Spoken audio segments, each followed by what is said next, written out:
Tiger fans, time for a VFL update, and it was a big VFL game, and even though we lost the game, it's kind of not what it was all about in a lot of ways. We went down to the Bulldogs by 45 points, 13-12-90 to 6-9-45, but look, I don't think ultimately many of us actually cared about the actual result of the game. It was all about seeing Taj Hotton debut. As you can see, I've got a cut under my eye. That is from our 18-month-old who just likes to eye gouge. Wow, look at that. Anyway, I digress. So it's all about Taj Hotton playing his first game of VFL football, and what an exciting occasion it was. He obviously didn't play the first quarter, which scared the shit out of a lot of us because no one knew what was going on. But clearly that was part of the plan to just play him from the second quarter onwards, which is completely fine.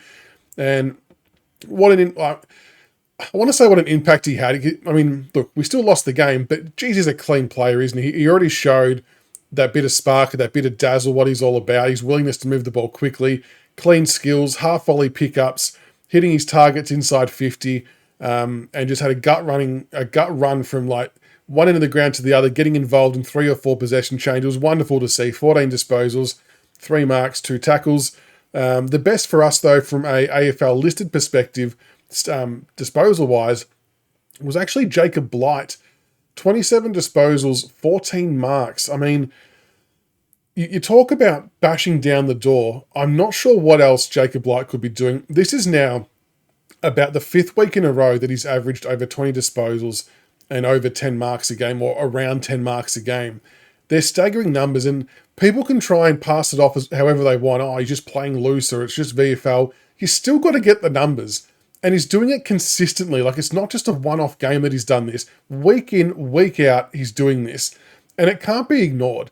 I think we have to find a way to play him, and look, honestly, Bolter's attitude was a bit stinky on the weekend. I wouldn't be against swapping them. I know it won't happen deep down, but we've got to find a way to play him. I mean, the numbers are just too hard to ignore, and you want to talk about selection integrity and plays bashing down the door.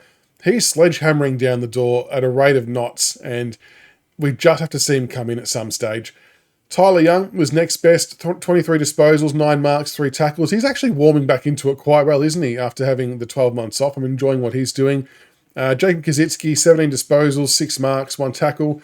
I mean, it doesn't read well when the 3 best disposal winners from your AFL list are all your key defenders, but I suppose that speaks more about the Bulldogs' dominance they had in certain parts of the game.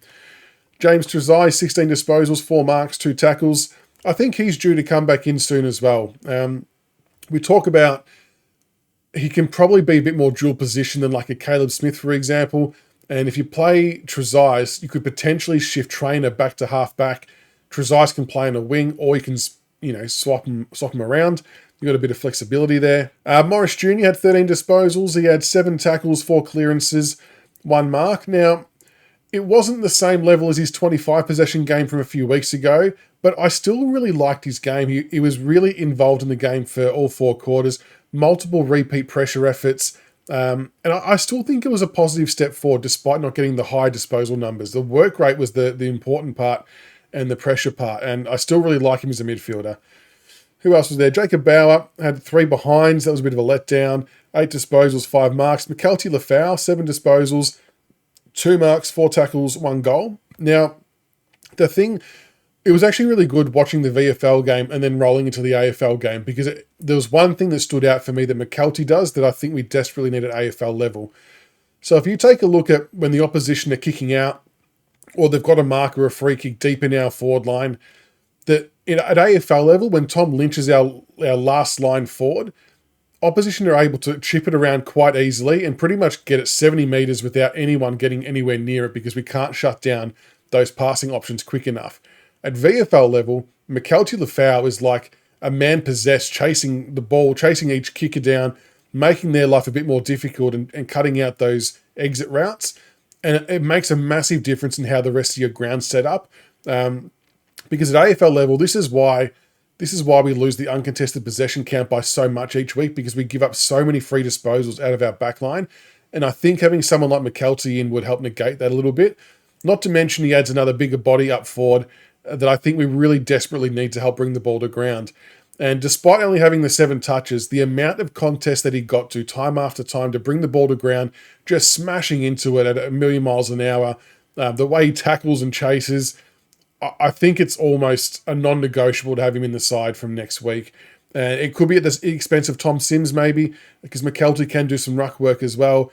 I just think we need it to happen. But they were probably the main standouts from the VFL game. Look, a bad loss, but also a massive shining light with Taj Hotton playing. And he's going to have to play another 2 or 3 games at VFL level to get match fitness up. Hopefully we'll see 3 full quarters this week. But honestly, once he gets the match fitness box ticked, he will not spend much longer in the VFL. He will be straight into AFL level. He is clearly a cut above, and we saw that from the minimal time we saw him on the ground for. An exciting prospect. Let us know what you think in the comments below. Are you happy with Taj Hotton?